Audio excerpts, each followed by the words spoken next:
Hi guys, so this is my fiance's 2018 Ford Ranger Raptor. We picked it up last week, so I just wanted to give everyone a rundown on my thoughts, what I do like about it, what I don't like about it, and just an overall review of the truck so far.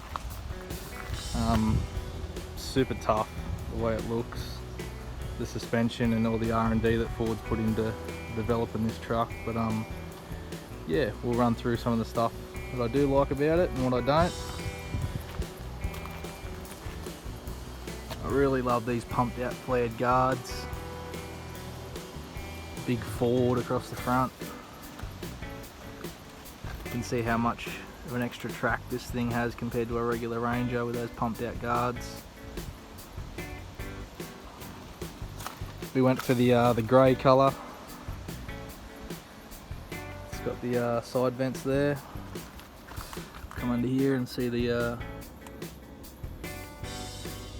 2.5 inch Fox shocks, the cast alloy A-arms, upper and lower.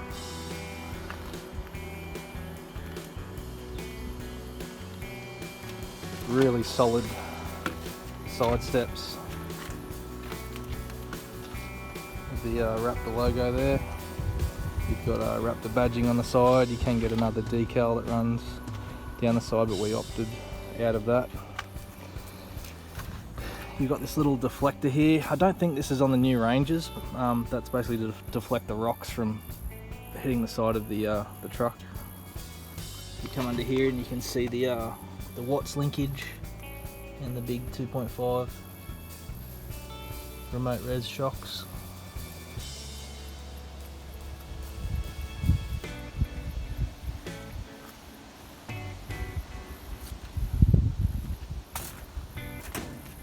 The reason why we bought this truck was because we live on 8k dirt road and try and maintain it as much as we can, but as you can see there's potholes and bits and pieces around. So with this truck, Ford offering a 5-year warranty on this, unlimited kilometre I might add, we thought it's kind of the way to go. We owned a Jeep JK Wrangler and it just wasn't handling the road, so we thought let's update and we'll get a Raptor and see how it goes. And it handles the driveway amazing. It's so good. Every imperfection, every pothole, it just soaks it up and you don't even feel it. I know there is a lot of guys out there right now, a lot of people I might add, just bagging these things out for having the 2-litre engine, but this thing gets up and goes. It's very impressive, that bi-turbo. I was quite blown away. When we went for a test drive, I was sitting in the passenger seat, Mrs. was driving, and I was like, I hope this thing's going to be everything Ford are making out it's going to be. And yeah, like definitely it could have more power, but yeah, it's perfect for what we want to do. It's got plenty of punch on the highway. It's got enough power for what we do. Its main job is just taking our daughter to school and driving out this road every day, and just a good runaround car, so I don't have to drive the F250 everywhere. But there's a few things that I wish Ford did different with this.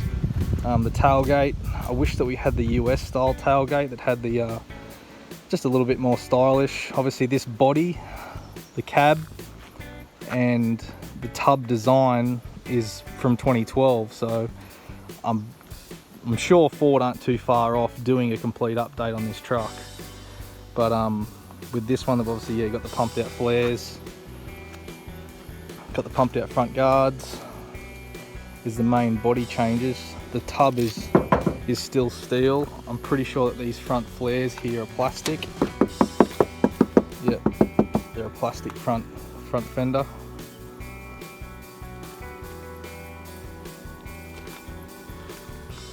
Ford's obviously changed up the rear tail light and that, and moved the radio antenna further back.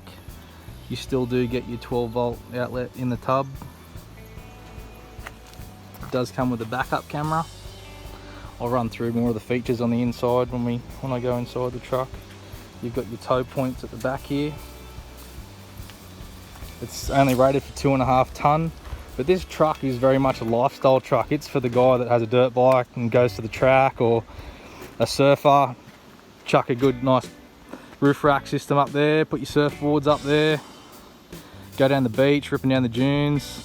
Guy that wants to hook up his jet ski and go out to the lake for the weekend, or his small boat. This thing isn't designed to tow a massive amount of weight.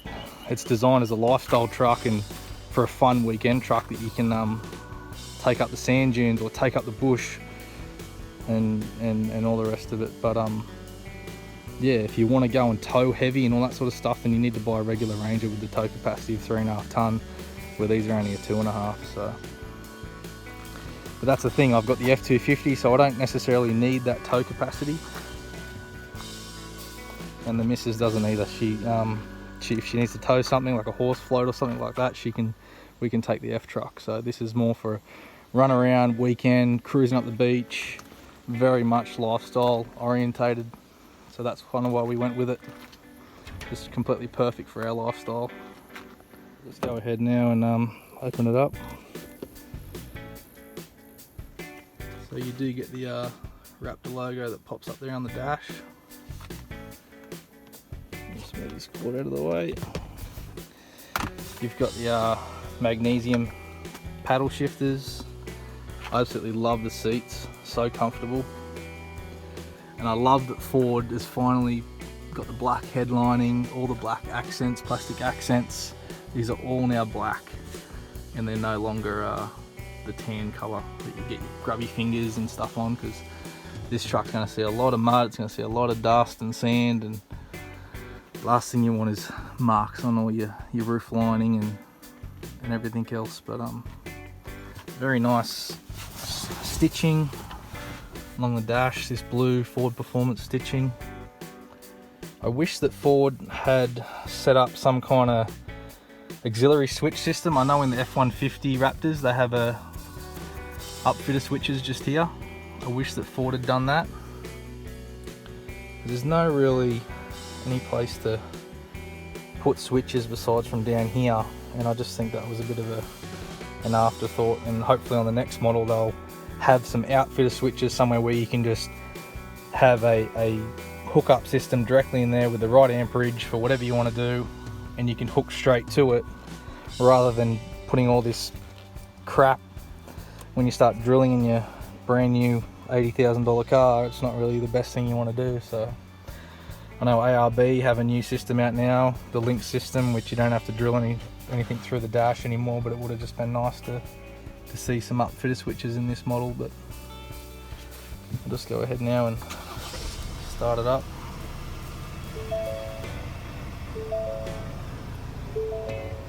So you've got Apple CarPlay and Android Auto systems in this as well when you plug into it.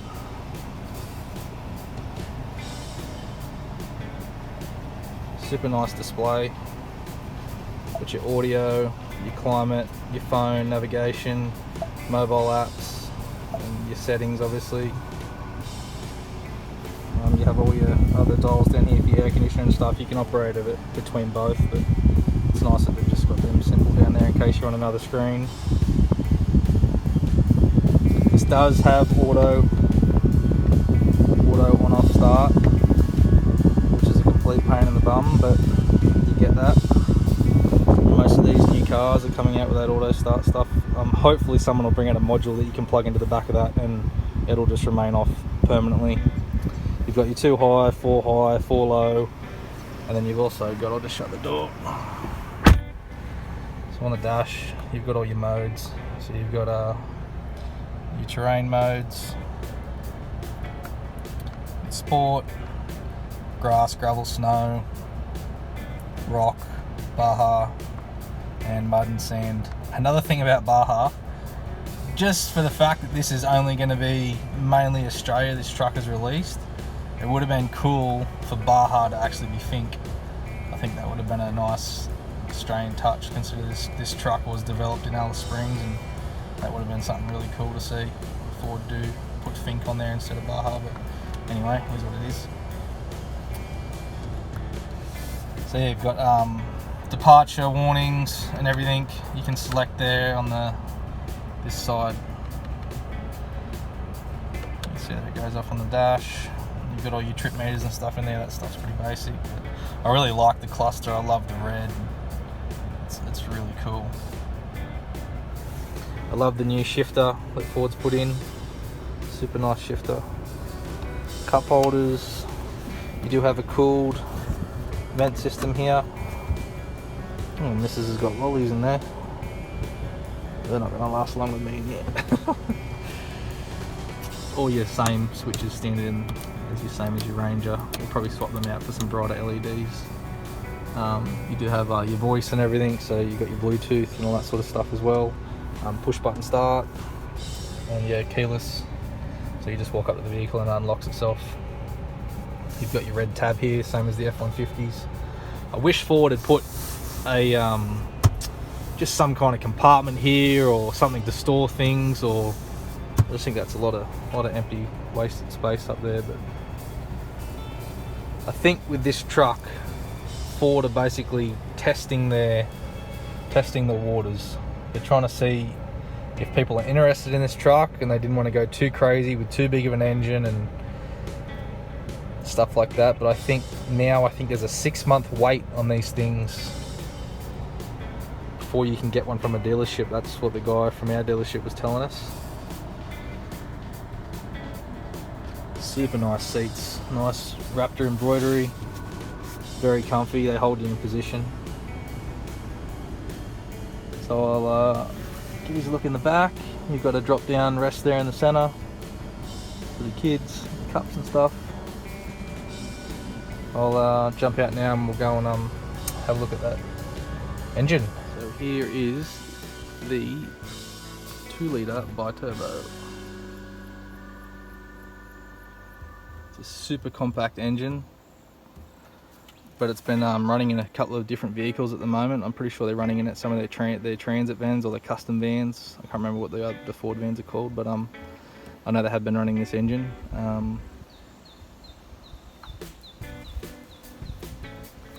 So they've got an entirely new airbox system compared to the 3.2.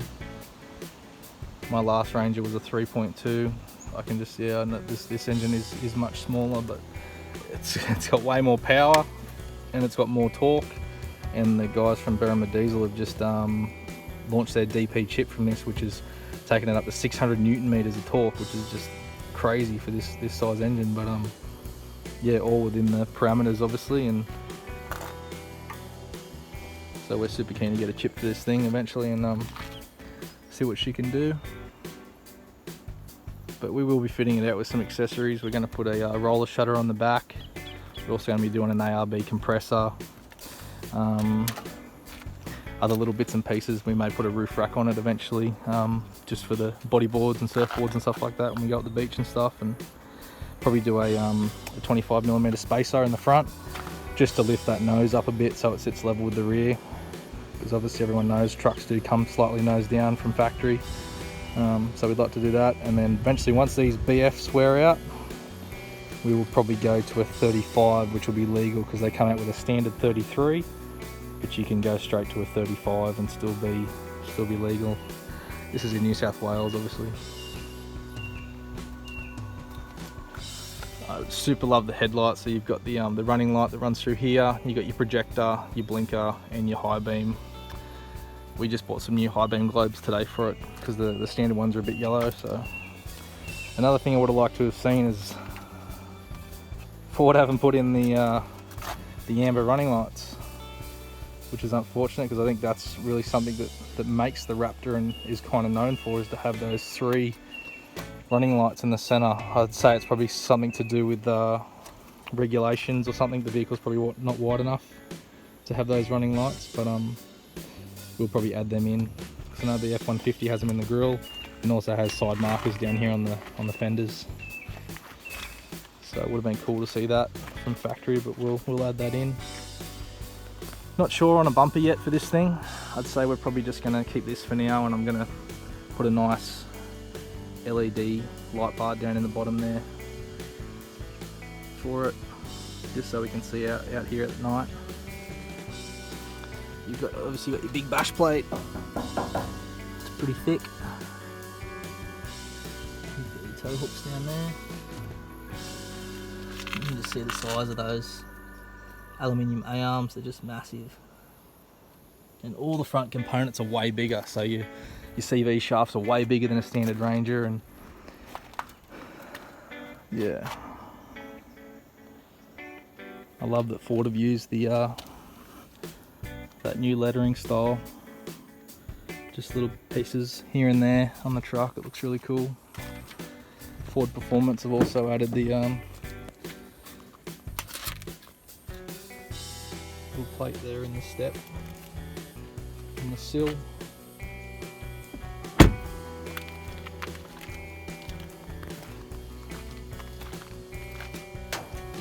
You've also got your Ford.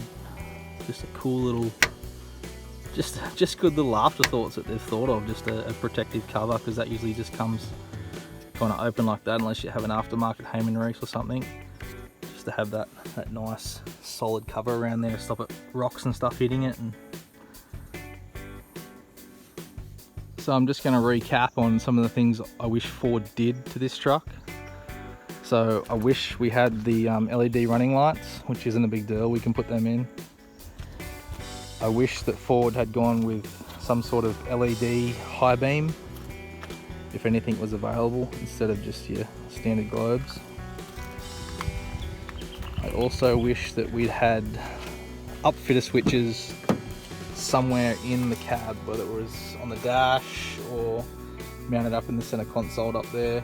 Some kind of aftermarket switch setup so we could just add accessories like lights and things like that to the truck, compressors, and you weren't drilling into your dash. So that's another thing I wish they'd done. I also wish they would have put the new tailgate on this Raptor, the same as the US. It's a little bit more stylish. It's got a bit more of a bulge out here in the back, and just looks updated, because this is still the 2012 tailgate. I would have liked to have seen the rear window. No rear window in this thing. Would have liked to have seen that on ours here in Australia. And I also would have liked to have seen the tailgate step. We still don't have the tailgate step. So hopefully that's coming on the next lot of Rangers that Ford releases, because we are due for a cab update, I think. Because that is still the original cab from 2012, and the tub, sorry, aside from the obviously flares and everything, but the tailgate's still the same, the tail lights are still the same from 2012. Yeah, so just a few things. I can't really think of anything else that I would have liked to have seen on this thing. Yeah, if they'd put those couple of things in, that would have been fantastic. But you can't have it all, so hopefully Ford listens and we get those extra features on the next one. Alright guys, well that's the end of the video. So that's my quick review on the truck. We've loved it so far. It's been amazing. Like I said, we've only owned it for roughly a week, so we'll see how it goes over the next month leading up to Christmas, and the fun that we have in it over Christmas. And yeah, I'll do another update in roughly about a month's time and let you know how everything's been going with it. So if anyone out there is judging this truck and doesn't think it lives up to what it should be with a Raptor, you need to go and test drive one. I promise you'll change your mind. You owe it to yourself to go and take this bad boy for a test drive. Doesn't cost anything. Alright guys, see yous.